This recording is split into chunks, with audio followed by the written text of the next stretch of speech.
Why you should stop saving money after 60.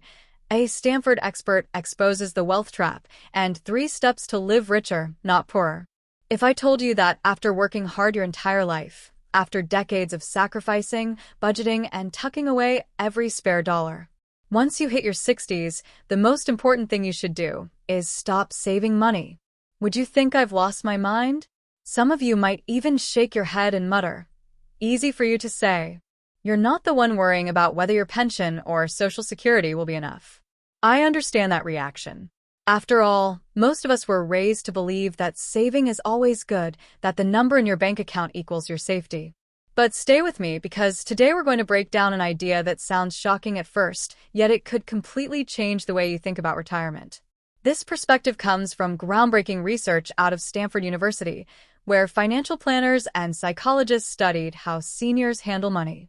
Interestingly, while this wisdom has been circulating quietly in wealthy circles for years, it has rarely trickled down to everyday folks like us.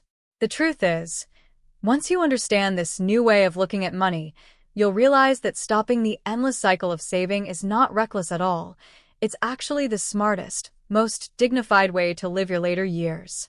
Let me walk you through it slowly. Because hidden inside this idea are 3 powerful questions that can free you from financial anxiety, give you permission to enjoy your life, and even make you feel wealthier than ever before. A true story. The neighbor who couldn't spend. Let's start with the story. I used to live next door to a man, I'll call him Mr. Johnson. He's 68 now, and everyone in the neighborhood knows him as the most frugal man around. He and his wife live on a comfortable pension and Social Security income, several $1,000s a month.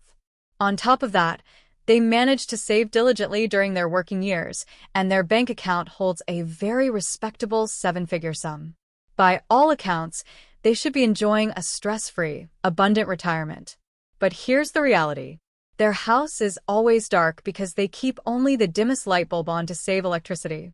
In summer, even when the temperature climbs past 95 degrees, they refuse to turn on the air conditioning. At the grocery store, they buy only fruit that's on clearance. They haven't taken a vacation in over a decade, despite always talking about how they'd love to see Europe one day. One afternoon, I finally asked him, "Mr. Johnson, you've saved so much. Why not allow yourself a little more comfort, a little more joy?" He sighed and gave me an answer I'll never forget.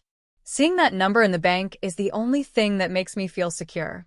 Every dollar I spend makes that number smaller, and it scares me."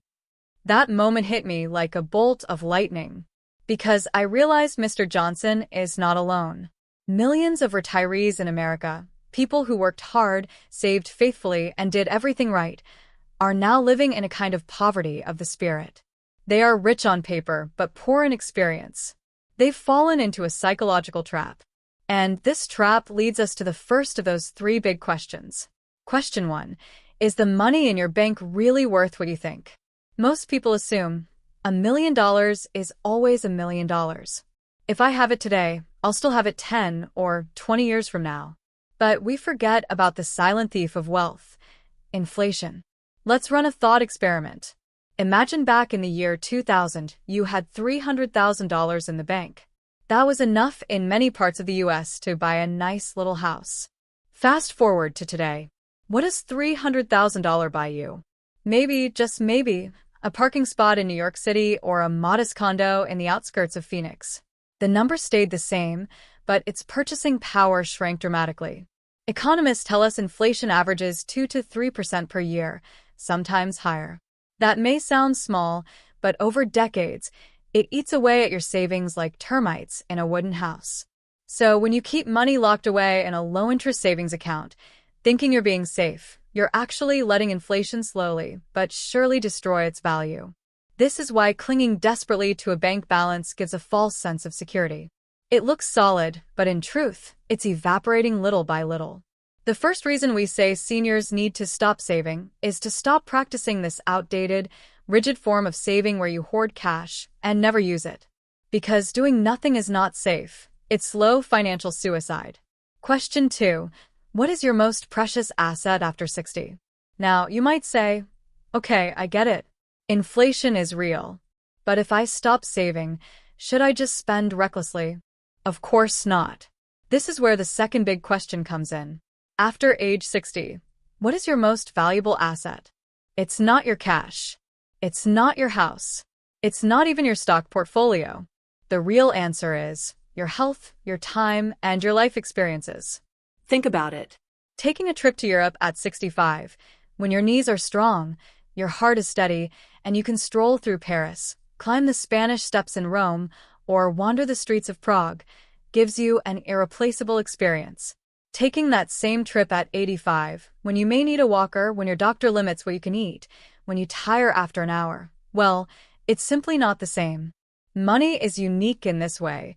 At different stages of life, the happiness it buys has different returns. In your 20s, money builds your future. In your 40s and 50s, it supports your family. But in your 60s and beyond, money's greatest value comes only when it's transformed into memories, comfort, and quality of life. That could mean flying across the country to spend time with grandchildren, signing up for that photography or dance class you always wanted, upgrading to a mattress that lets you sleep pain-free, investing in better healthcare access when you need it most. Too often, we obsess over return on investment for our money, but we forget about return on life. So the second meaning of stop saving is this: stop measuring your retirement only by financial assets. Instead, start consciously converting your money into life assets, experiences, health, and dignity. Question 3. How do you spend without fear of running out?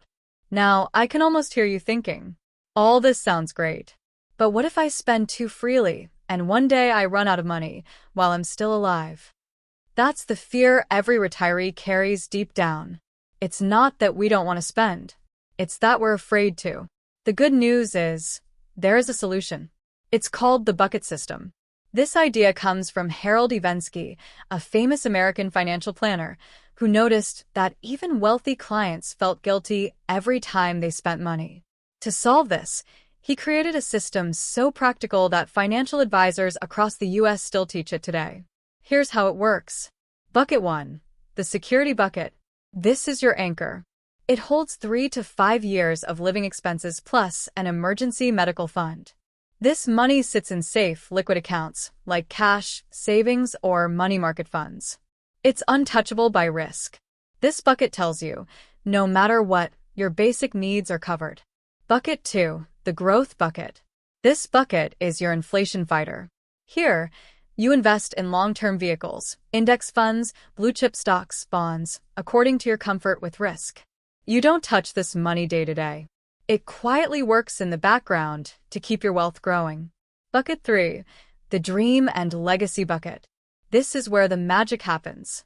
This bucket is for the big things, that once-in-a-lifetime cruise, helping a grandchild through college, remodeling your home, or leaving a meaningful gift to your children or to charity. This is also the place for higher-risk, longer-term investments. The beauty of this system is psychological. When you spend money from Bucket 1, you don't feel guilty because it was planned for that purpose.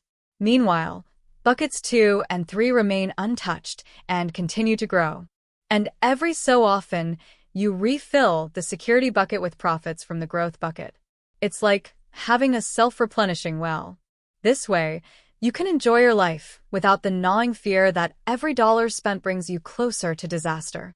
The bigger picture, from fear to freedom. Now, let's return to the shocking statement we began with. After 60, you should stop saving money. Do you see how different it sounds now? It's not reckless. It's not irresponsible. It's a strategy to stop hoarding, stop shrinking your life out of fear, and instead start using money the way it was always meant to be used, as fuel for living. Because money's mission was never to sit in a bank as digits on a screen. Money's mission is to buy you the ticket to visit places you dreamed of, to put food on the table that gathers your children and grandchildren together in laughter, to pay for classes that keep your mind curious and alive, to give you dignity when health challenges arise. The real wealth of retirement is not measured by what you leave behind in numbers, but by the warm, irreplaceable memories you create while you're still here. So, my friend, if you take away one lesson today, let it be this. Your later years are not meant to be a nervous, joyless wealth protection game. They're meant to be a season of experiences, of savoring, of sharing. Let go of the golden handcuffs. Build your buckets. And allow yourself to live richly because you've earned it.